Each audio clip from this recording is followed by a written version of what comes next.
Suatu hari, seorang pria memutuskan untuk berlayar dengan kapal bersama teman-temannya. Di tengah perjalanan, ternyata kapal mereka mulai tenggelam. Semua orang mencoba untuk melarikan diri dengan berenang. Tapi sia-sia, semua tenggelam kecuali satu pria. Ya, dia berhasil bertahan dengan memeluk erat sebuah benda apung. Angin pun berhembus dengan sangat kencang dan benda terapung itu membawanya jauh ke sebuah pulau kecil. Di pulau itu gak ada siapa-siapa, gak ada manusia maupun hewan, hanya beberapa serangga. Dengan usaha dan kreativitasnya, dia pun berhasil membangun sebuah ruang kecil yang sepenuhnya terbuat dari jerami. Dan akhirnya pria itu tinggal di sana selama berhari-hari. Dia makan buah-buahan, dia makan tumbuh-tumbuhan, dan akhirnya mulai terbiasa dengan hidupnya yang baru, yang penuh dengan penderitaan. Jauh sekali berbeda dari kehidupan yang dia biasanya. Hari demi hari pun berlalu, dan gak ada perubahan sama sekali. Lambat laun, dia mulai kehilangan semua harapan untuk bisa melihat keluarganya lagi. Setiap malam, dia hanya bisa menyalakan api di depan rumah kecilnya untuk menghangatkan dirinya. Suatu malam, seperti biasa, dia menyalakan api, dan dia duduk di depan api itu sambil termenung. Cukup lama ternyata, sampai dia tertidur. Malam pun semakin larut dan akhirnya dia terbangun oleh panas yang sangat kuat. Betapa terkejutnya dia ketika melihat bahwa ternyata api itu datang dari pondok jeraminya yang sudah terbakar.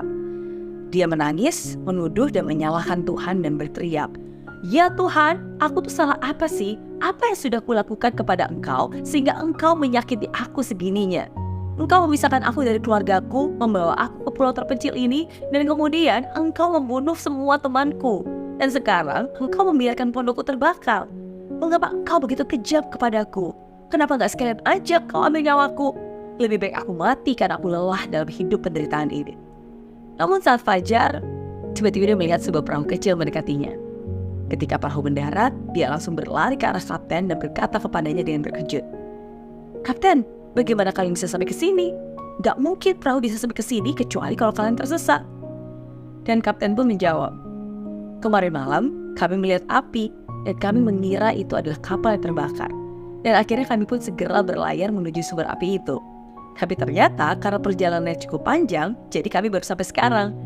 Kami mengira kamu akan menggunakan api ini agar kamu bisa menemukanmu."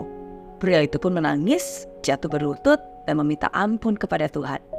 Dia tahu bahwa dia salah karena dia telah berprasangka buruk dan menyalahkan Tuhan. Pemuda itu pun akhirnya naik ke perahu dan pulang untuk bersatu kembali dengan keluarganya. Ya, Tuhan memiliki banyak cara untuk bisa memecahkan masalah kita di dunia. Ketika kamu kehilangan pekerjaan, mungkin kamu berpikir bahwa Tuhan telah meninggalkanmu. Padahal sesungguhnya Dia ingin memberikan pekerjaan yang lebih baik.